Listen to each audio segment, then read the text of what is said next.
వస్తుంది, మోహన్ రెడ్డి గారిని అనుకుంటే ఏమొస్తుంది? తమ బలాన్ని తామే తెలుసుకోకుండా మేము బలహీనంగా ఉన్నాము, మేము పని చెయ్యం ఎన్నికలకి, మీరు ఫ్లెక్సీలు కడితే సరిపోదు, మీకు ఆ బలం లేదని పదే పదే పదే పదే మీరు చేతకాని వాళ్ళు అంటుంటే వాళ్ళంటే ఏమొస్తారు సార్? ఇప్పుడు టీడీపీ అధికార ప్రతినిధి గారు అంటున్నారు మీరు పవన్ కళ్యాణ్ గారికి ఎంత విలువిస్తున్నారు, ఖచ్చితంగా ఇస్తున్నారు. అయితే కూటమి ప్రభుత్వం పవన్ కళ్యాణ్ గారికి విలువిచ్చి కార్యకర్తల మీద కేసులు వేసేసి కొట్టేస్తే సరిపోదండి.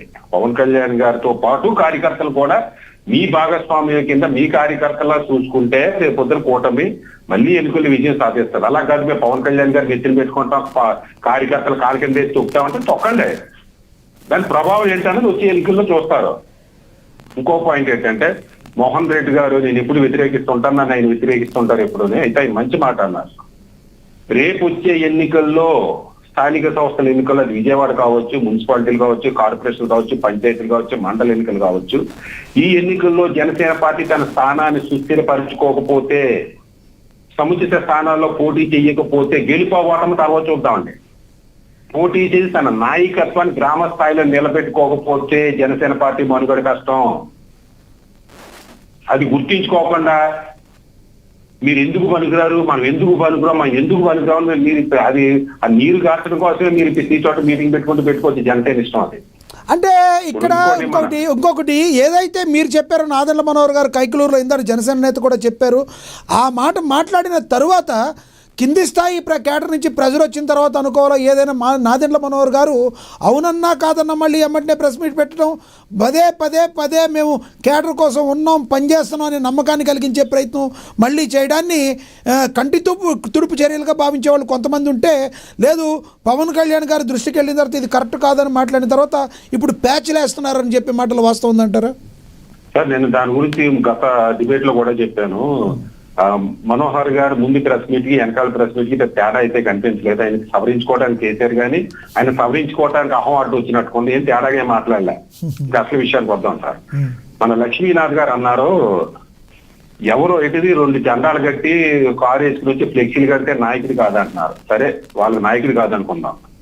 జనసేన పార్టీలో పదవులు అనుభవిస్తున్న మంత్రులు, ఎమ్మెల్యేలు, ఎంపీలు, ఎమ్మెల్సీలు, చైర్మన్లు, డైరెక్టర్లు ఈ 2.5 సంవత్సరాలుగా లేదా 2 సంవత్సరాలుగా జనసేన పార్టీ పటిష్టం చేయడం కోసం తీసుకున్న చర్యలేటి, ఇంక్లూడింగ్ నాదెండ్ల మనోహర్ గారు, హరిప్రసాద్ గారితో సహా ఏ కార్యకర్తను కలిశారు, ఏ నాయకుని పార్టీలో తీసుకొస్తున్నారు మీరు? నేను హరిప్రసాద్ గారితో ఒకసారి చెప్తే మళ్ళీ మోహన్ రెడ్డి గారికి క్లూ వచ్చేస్తుంది అనుకుంటా. వైసీపీ పార్టీలోంచి ఒక ప్రముఖ వ్యక్తి మంత్రి, ఎంపీ, ఎమ్మెల్యే అంటే ఆయన తెలిసిపోతుంది. మన పార్టీలోకి వస్తాడంటున్నారు సార్ చేర్చుకుందామంటే ఆయన ఒకసారి నాకు ఫోన్ చేయమనండి.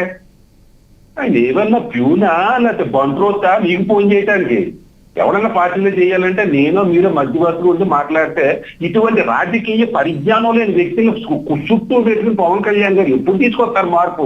పాపాలు ఇరుగుపోయి చెయ్యి ఆపరేషన్ చేయించుకోవడానికి కట్టుకుని అప్లికేషన్ పర్లా కృష్ణా జిల్లాలో అవనిగడ్డ కాన్స్టిట్యూన్సీలో బందరాయన్న చెరువు ఉందే, ఆ చెరువులో ఎంతమంది పోటీ చేస్తారు ఏంటంటే ఆయన చూసుకోవాల్సిన కర్మ ఏంటండి? మనోహర్ గారు, హరిప్రసాద్ గారి కోటరి ఈ నాయకులు తిరంగా ఉంటేనే కృష్ణా జిల్లాలో అవనగడ్డలో బందరాయి చెరువులో ఈ గ్రామాధ్యక్షుని ఎవరు వేయాలన్నది పవన్ కళ్యాణ్ నిర్ణయించాలా?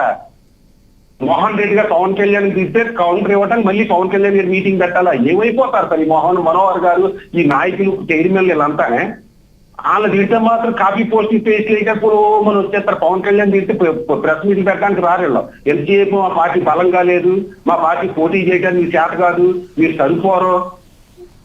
ఇప్పుడు అందరికి సంచుకున్న 13 ఎలక్షన్లు కాదండి, అందరికీ తెలుసు. ఒక గ్రామ స్థాయిలో సపోజ్ లక్ష్మీకాంత్ గారు ఊళ్ళో ఒక నాయకుడు 10 ఓట్లు వేయించాలంటే వాళ్ళు ఏం చూస్తారంటే ఈ లక్ష్మీకాంత్కే ఎమ్మెల్యే క్యాండిడేట్ కానీ లేదా ఇన్ఛార్జి కానీ పరిచయం ఉందా లేదా, అతను పట్టించుకుంటాడా లేదా ఇన్ఛార్జ్ చెయ్యకపోతే జిల్లాకి వెళ్ళి జిల్లా జనసేన అధ్యక్షుడితో మాట్లాడతాడా లేదా, కనీసం ఎస్కలేషన్ కోసం పార్టీ ఆఫీసులోకి వెళ్తే పట్టించుకుంటారా లేదా, అప్పుడు మీ వెనకాల తిరుగుతారు. అలాగే ఒక అసలు మిమ్మల్ని మీకు ఇన్ఛార్జే లేకపోతే ఇంకా ఉంటూ చెప్పుకుంటారు మీరు. ఆ జిల్లా అధ్యక్షుడేమో తెలుగుదేశం పార్టీ గురించి పనిచేస్తుంటే మీకు వెనకాల ఎవరు దిగుతాడు? అసలు పార్టీ మంగళగిరి పార్టీ ఆఫీసులోకి వెళ్తుంటే తలుపులు వేసేసి ఈ హరిప్రసాద్ గారు కానీ మనోహర్ గారు కానీ చక్రవర్తి గారు కానీ ప్రెసిడెంట్ కానీ మీరు తలుపులు బయటకు పొందని చూసేస్తుంటే మీకెవడ ఓటేస్తాం. మరి ఇదే నాదెండ్ల మనోహర్ గారు నిన్న చెప్తున్నారు కదండి, ఎవరైతే కింది స్థాయి క్యాడర్ ఉన్నారో ఆ మాటలు వినాలని పవన్ కళ్యాణ్ గారు చెప్పారు, ఓర్పుగా వాళ్ళ సమస్యలు పరిష్కరించాలని చెప్పారు. పవన్ కళ్యాణ్ గారు ఎప్పుడు క్యాడర్ గురించి ఆలోచిస్తారు. ఏ మాటలు నిన్న ఓకదంపుడు ఉపన్యాసాలు చెప్పారు. కానీ దానిలో చేస్తున్న ప్రక్రియలో అయితే కరెక్ట్గా లేదని అభిప్రాయం వ్యక్తం అవుతుంది. వాస్తవం అంటారా? సార్, పవన్ కళ్యాణ్ గారు పార్టీ అధినేత, ఆయన పార్టీ సీఎం అవ్వాలనే పార్టీ పెట్టారు. అనేక సార్లు చెప్పాను. రైట్, సీఎం అవడం కోసమే పెట్టారు. అందుకోసం వీళ్ళందరినీ తయారు చేస్తున్నారు. ప్రతిదీ ఆయన వల్ల కాదు సార్. ఇప్పుడు మా ఊర్లో బందలాయి చెరువులో మా ఊరు కాదు, చెప్పిన ఎగ్జాంపుల్ మచిలీపట్నం దగ్గర అవనీగడ్డ దగ్గర బందలాయి చెరువులో ఒక ఎంఆర్ఓ పనిచేయట్లేదంటే, ఎస్ఐ పనిచేయట్లేదంటే ఎవరు చెప్పాలండి? ఆ జిల్లా అధ్యక్షుడు చెయ్యాలి, ఆ జిల్లా ఇన్ఛార్జి చెయ్యాలి. విజయవాడ ఉందండి, అమ్ముచెట్టు వాసుకున్న విలువ ఆయన ఏం పేరు కామినేని ఉదయ్ బాబు గారికి ఇస్తారా సార్? కామినేని గారు ఉదయ్ బాబు గారు స్టేటస్ ఏంటి, అమ్ముచెట్టు బాబు స్టేటస్ ఏంటండి? ఎంతసేపు ఆ నలుగురు పోసార్లు ఆల మనుషులు తప్పించి ఏ మీటింగ్ లోనో కొత్తోడు రాణిస్తారా? కొత్తోడు వస్తారా? పవన్ కళ్యాణ్ గారు ఎంచేపు కలిసి ఆ 10 మంది తప్పించి కొత్తోడు రాణిస్తారా? కొత్తోడు తీసుకుంటున్నారా? ఎలా బలపడిపోతారు సార్? పార్టీ కార్యకర్తలు పార్టీ పట్టించుకోపోయి, టీడీపీ నాయకులు పట్టించుకోపోయి, ఎంఆర్ఓ పట్టించుకోపోయి, ఎమ్మెల్యే ఎస్ఐ పట్టించుకోపోయి, సిఐ పట్టించుకోపోయి తిరిగి తెలుగుదేశం కొడుతుంటే కేసులు ఎడుతుంటే మనకు ఓటు ఎవడేస్తాడు సార్? పార్టీ ఎప్పుడు బలపడతారు సార్? ఇప్పుడు అన్ని పదవులు రావు అని చెప్పడం తప్పులేదండి. అందరికీ కూటమిలో ఉన్న తర్వాత 30% ఎంత వస్తాయి జనసేన బలాన్ని బట్టి, తప్పులే, అందరికి రావు. అయితే కష్టాలు కూడా చెప్పాలి. అరే బాబు, మన పార్టీలో కష్టాలు ఉన్నాయి, కార్యకర్తలు బాగా కష్టపడ్డారు, మీరు వైసీపీ నానా హింస పెట్టిన కూడా తెలుగుదేశం పారిపోతే కూడా మీరు పోటీ చేసి నెగ్గారు, అంత ధైర్యం ఉంది మీకు. మనం ఇంకా అధికారంలో ఇంకా ధైర్యంతో పనిచేయాలని ప్రోత్సహించేటట్టు మాట్లాడాలి, అలాగే సముదాయించాలి. ఓన్లీ తెలుగుదేశానికి అనుకూలమైన ఊకదంపుడు ప్రసంగాలు ఇవ్వడం వల్ల జనసేన పార్టీ బలహీన పడడం తప్పించి, తద్వారా జనసేన పార్టీ బలహీన పడితే కూటమి ఖచ్చితంగా బలహీన పడుతుంది.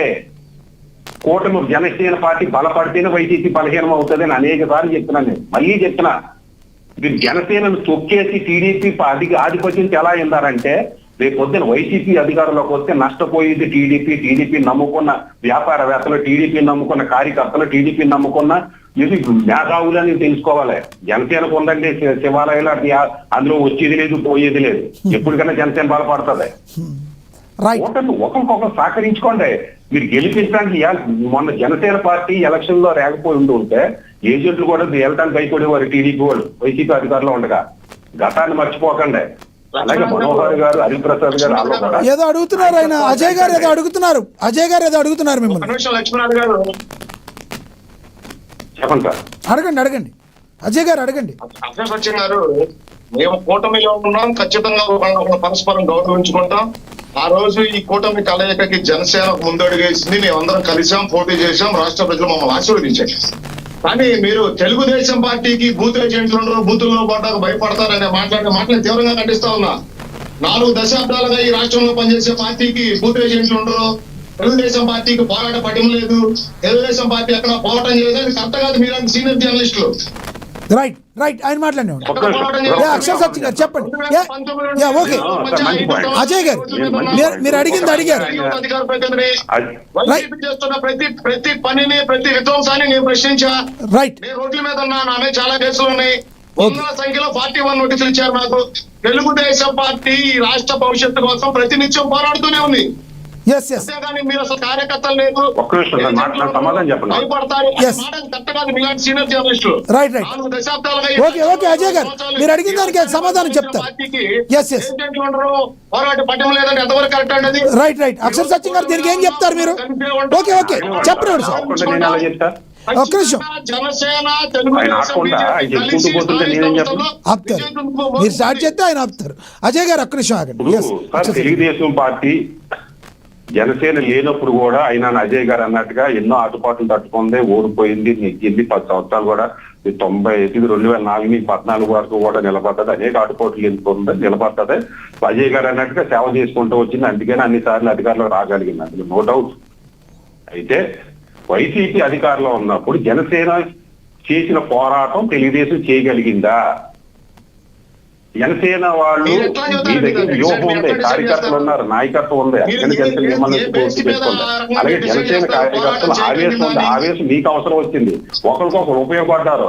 జనసేన లేకపోతే మీరు చేసిందే వాళ్ళు చేయలేకపోయేవారు, మీరు లేకపోతే జనసేన చేయలేకపోయేది.